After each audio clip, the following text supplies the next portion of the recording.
ഈ ബൈക്കുകാർക്കുണ്ടല്ലോ ഈ നാട്ടിൽ ഒരു വിലയില്ല. സമൂഹത്തിലാണെങ്കിലും ബഹുമാനം എന്ന് പറഞ്ഞ സാധനം അടുത്തൂടെ പോലും പോയിട്ടില്ല. ഫോർ എക്സാമ്പിൾ, നിങ്ങൾ ഒരു പെട്രോൾ പമ്പിൽ പോവുകയാണ്. ഒരു കാറിലാണ് പോകുന്നതെങ്കിൽ ആദ്യം നിങ്ങൾ കാർ ചെന്ന് നിർത്തുമ്പം അയാളിങ്ങനെ വരും. നിങ്ങൾ പതുക്കെ മറ്റേ വിൻഡോ താഴ്ത്തുമ്പോൾ അയാളിങ്ങനെ വന്ന് കുറച്ച് AC കൊള്ളും. അത് കഴിഞ്ഞിട്ട് ചേട്ടാ എത്ര രൂപയ്ക്ക്? 200 രൂപ എന്ന് പറഞ്ഞാൽ പോലും തന്നെ പോയി ഇതൊക്കെ തുറന്ന് അടിച്ചു തരും. 1500 രൂപയുടെ പെട്രോൾ അടിക്കുന്ന ആ ഒരു ആഠ്യത്വത്തോടെയാണ് പുള്ളിക്കാരൻ അടിക്കുന്നത്. ഒരു 1500 കിലോ സ്നേഹവും കൂടി അങ്ങ് തരും നിങ്ങൾക്ക്. പക്ഷെ ഇതേ സാഹചര്യത്തിൽ നിങ്ങളൊരു ബൈക്ക് കൊണ്ട് പോയി നോക്ക്. നിങ്ങൾ ബൈക്ക് അവിടെ കൊണ്ട് നിർത്തി, ചേട്ടാ ചേട്ടാ ഇങ്ങനെ വിളിക്കാതെ അവിടെ ഇരിക്കുന്ന ആൾ എണീറ്റ് ഇവിടം വരെ വരില്ല. പിന്നെ ഇനി വന്നാൽ തന്നെ എത്ര രൂപയാ? നമ്മൾ 3000 രൂപയ്ക്ക് പെട്രോൾ അടിക്കാൻ പറഞ്ഞാലും പുള്ളിക്കാരൻ 200 രൂപയുടെ പെട്രോൾ അടിക്കുന്ന ലാഘവത്തിൽ പുള്ളിക്കാരന്റെ വീട്ടിലെ വീട്ടു സ്വത്തിൽ നിന്ന് എടുത്ത് തരുന്ന പോലെയാണ് പുള്ളിക്കാരൻ ആ പെട്രോൾ തരുന്നത്.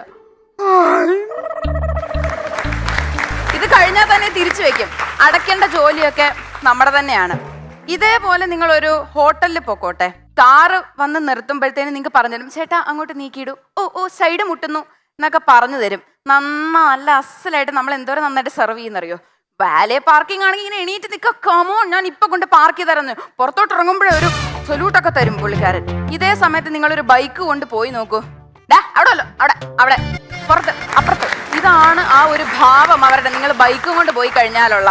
അപ്പോ ഈ പാർക്കിങ്ങിന്റെ കാര്യം പറഞ്ഞപ്പോഴാട്ടോ എനിക്ക് ഓർമ്മ വന്നത്, മറന്നുപോയി. പക്ഷെ ഇപ്പൊ ഓർമ്മ വന്നു. എന്തായാലും ഞങ്ങളുടെ ഫ്ലാറ്റ് വാങ്ങിച്ച സമയത്ത് ഞങ്ങളുടെ പത്രാസ് കണ്ടിട്ടാണോ അല്ലെങ്കിൽ ഒരു ഫ്ലാറ്റ് വാങ്ങിക്കുന്ന എല്ലാ ആൾക്കാർക്കും ഒരു കാർ ഉണ്ടെന്നുള്ള വിചാരത്തിലാണോ എന്നറിയില്ല, ഞങ്ങൾക്കൊരു പാർക്കിംഗ് അവർ ഫ്രീ ആയിട്ട് തന്നു. ഞങ്ങളുടെ പാർക്കിംഗ് കാലിയായിരുന്നു, ഞങ്ങളുടെ ബൈക്ക് മാത്രമേ ഉണ്ടായിരുന്നുള്ളൂ. അപ്പം കുറച്ച് ആൾക്കാർ 2 സ്കൂട്ടർ വെക്കാൻ തുടങ്ങി, പിന്നെ ബൈക്ക് വെക്കാൻ തുടങ്ങി. സോഷ്യൽ സർവീസ് പണ്ടേ ഞങ്ങളുടെ ഒരു വീക്ക്നെസ് ആണ്. കുറച്ച് കഴിഞ്ഞപ്പോൾ ഒരാൾ രണ്ടാമതൊരു കാറ് വാങ്ങിച്ചപ്പം പുള്ളിക്കാരൻ ആ കാറ് ഞങ്ങളുടെ പാർക്കിംഗ് ഇടാൻ തുടങ്ങി. അപ്പോൾ അച്ഛനും അങ്കിളും നല്ല ഫ്രണ്ട്സ് ആയതിന് ഇതിന് ഇട്ടതാണ്. ആദ്യമൊക്കെ ഭയങ്കര സ്നേഹമായിരുന്നു. ചേട്ടാ ഞാൻ പാർക്കിങ്ങിൽ ഇട്ടോട്ടെ, ഞങ്ങൾക്ക് ബൈക്ക് ഇറക്കണമെങ്കിൽ അങ്കിള് മാറ്റി തരുമൊക്കെ ചെയ്യും. പതുക്കെ ഔദാര്യം അധികാരത്തിലേക്ക് മാറുന്നത് കാണാൻ തുടങ്ങി. അതെന്ന് പറഞ്ഞാൽ വേറൊന്നുമല്ല, ഞങ്ങളിങ്ങനെ ബൈക്കൊക്കെ കൊണ്ട് ഇട്ട് കഴിയുമ്പോൾ പുള്ളിക്കാരൻ കംപ്ലൈന്റ് പറയും, എന്റെ കാറിന്റെ 20 സെന്റിമീറ്റർ റേഡിയസിനകത്ത് നിങ്ങളുടെ ബൈക്ക് കിടക്കുന്നു. എന്തുകൊണ്ട്? ഞങ്ങളുടെ പാർക്കിംഗ് ആയതുകൊണ്ട്. പിന്നെ ഞങ്ങൾ എവിടെ കൊണ്ടിടും ഞങ്ങളുടെ വണ്ടി? അതിനേലും രസം, ഒരു ദിവസം ഇങ്ങനെ കാർ കൊണ്ടിട്ട് ഞങ്ങളുടെ ബൈക്കിന് വിലങ്ങനെയായിരുന്നു. ഞങ്ങൾക്ക് എടുക്കാൻ വഴിയില്ല. എൻ്റെ അച്ഛൻ ചേട്ടനെ വിളിച്ചു പറഞ്ഞു, ചേട്ടാ കാർ ഒന്ന് മാറ്റി തരണം, ബൈക്ക് എടുക്കേണ്ടതാണെന്ന്. ചേട്ടൻ എവിടുന്ന്? ഞാൻ ദുബായിലാ, ഒരാഴ്ച കഴിഞ്ഞേ വരത്തുള്ളൂ. പെട്ടുപോയില്ലേ ഞങ്ങള്. ഒരാഴ്ചത്തേക്ക് ട്രെയിനിലോ ഓട്ടോയിലോ ടാക്സിയിലോ ഒന്നും പോയില്ല. വീട്ടിൽ കുത്തിയിരുന്ന ഒരാഴ്ച ഞങ്ങൾ പുറത്തേ ഇറങ്ങിയില്ല.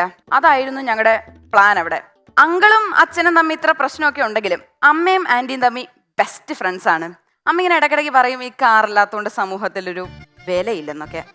അപ്പോൾ പുള്ളിക്കാരി എന്നൊക്കെ പറയും.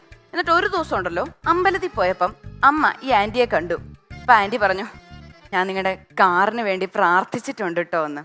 അകത്ത് ചെന്ന് തിരുമേനിയോട് സംസാരിച്ചപ്പോഴാണ് അറിഞ്ഞത് പുള്ളിക്കാരി പ്രാർത്ഥിച്ചത് ഞങ്ങൾ കാർ ഒരിക്കലും വാങ്ങിക്കരുതെന്നായിരുന്നു. കാരണം ഞങ്ങൾ കാർ വാങ്ങിച്ച അവരുടെ പാർക്കിംഗ് പോവേ, ഹോസിന് അത്ര കാലം എന്ന് വെച്ച് കിടക്കുമല്ലേ. ഇതൊക്കെ കേൾക്കുമ്പോൾ നിങ്ങൾ വിചാരിക്കും ബൈക്കുള്ളത് വളരെ മോശം കാര്യമാണെന്നും. ഒരിക്കലുമല്ല.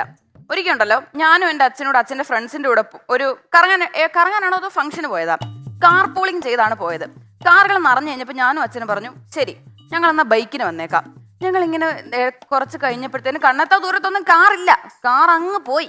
ഞാനും അച്ഛനോട് കുറച്ച് പോയി കഴിഞ്ഞപ്പം ആണ്ടെ എടപ്പള്ളിയിൽ ഒരു 1.5 കിലോമീറ്റർ ബ്ലോക്ക്. ഞങ്ങൾ ഇങ്ങനെ ബൈക്കൊക്കെ ഓടിച്ച് ആ കാറ് കണ്ടു. ജസ്റ്റ് പതുക്കെ സൈഡിൽ കൊണ്ടുവന്ന് നിർത്തി, വൈസറൊക്കെ ഇങ്ങനെ പൊക്കി, കൂളിംഗ് ഗ്ലാസ് ഒക്കെ എടുത്ത് ഇങ്ങനെ വെച്ച് മൊബൈലില് ധൂമച്ചാല മ്യൂസിക് ഒക്കെ ഇട്ട്, എന്നിട്ട് അച്ഛൻ, അതല്ലേലും കൊച്ചിയിലെ ചൂടിന് ബൈക്ക് തന്നെയാ നല്ലത് എന്ന് പറഞ്ഞ് ഞങ്ങൾ ചൂട് കളിച്ച് അങ്ങ് മുമ്പിലെത്തി. അവരിപ്പോഴും പുറകെ തന്നെ എവിടെയൊക്കെയോ ഉണ്ട്. ബൈക്ക് ഓടിക്കുമ്പോൾ ഒരു മെയിൻ സാധനമാണ് ഹെൽമെറ്റ്. ഹെൽമെറ്റ് ഇടാതെ ആരും ഓടിക്കരുത് കേട്ടോ, അടിയിൽ എഴുതി വരുമില്ലെങ്കിൽ. അപ്പോൾ അങ്ങനെ എൻ്റെ അച്ഛന് ഹെൽമെറ്റ് ഇടാൻ ഒരാഗ്രഹവും ഇല്ല, ആഗ്രഹമോ ഇഷ്ടമോ ഒരു ഇൻട്രസ്റ്റും ഇല്ല. പുള്ളിക്കാരൻ ബൈക്ക് ഓടിക്കുമ്പം ഹെൽമെറ്റ് തലയിൽ ഒഴിച്ച് ബാക്കി എല്ലായിടത്തും ഉണ്ടാവും. കയ്യിലിടും, കണ്ണാടിയിലിടും, മറ്റേ സ്കൂട്ടറിന്റെ സീറ്റിന്റെ അടിയിൽ വെക്കും. വേണമെങ്കിൽ ഒരു കവറിനകത്താക്കി ഹാൻഡിലെ വരെ തൂക്കിയിടും, തലേ വെക്കത്തില്ല. ഒരു ദിവസം ഇതേപോലെ അച്ഛൻ ഇങ്ങനെ പോകുന്ന വഴിക്ക് മറ്റേ ഹെൽമെറ്റ് കണ്ണാടിയിലാണേ, പോലീസ് പിടിച്ചു നിർത്തി. എന്താ എങ്ങോട്ടാ ഹെൽമെറ്റ് വെക്കാതെ പോകുന്നേ? അപ്പം അച്ഛൻ, അത് സാറേ എൻ്റെ അച്ഛൻ്റെ റോക്കറ്റ് സയൻസ് ബുദ്ധിയിൽ നിന്നുണ്ടായ ആൻസർ ആണേ. സാറേ നമ്മളിങ്ങനെ പോകുമ്പം പെട്ടെന്നൊരു ആക്സിഡന്റ്, ആ മിനിറ്റിൽ ഞാൻ ആ ഹെൽമെറ്റ് ഇങ്ങനെ എടുത്ത് എൻ്റെ തലയിലോട്ട് അങ്ങ് വെക്കുന്നു, ഞാൻ രക്ഷപ്പെടുന്നു. പോലീസിന് അതങ്ങ് ഇഷ്ടപ്പെട്ടു. പുള്ളിക്കാരൻ്റെ പകർപ്പ്, വാവ് നൈസ് ഐഡിയ. നമ്മളിങ്ങനെ പോകുന്നു സ്പീഡിൽ, പെട്ടെന്ന് മറിയുന്നു, പതുക്കെ ഹെൽമെറ്റ് എടുത്ത്, എടാ നീ വല്ല അവാർഡ് പടത്തിന് കഥ എഴുതാൻ പോക്കൂടെടാ ഈ ബൈക്ക് വഴിയൊക്കെ നിർത്തിയിട്ടെന്ന്.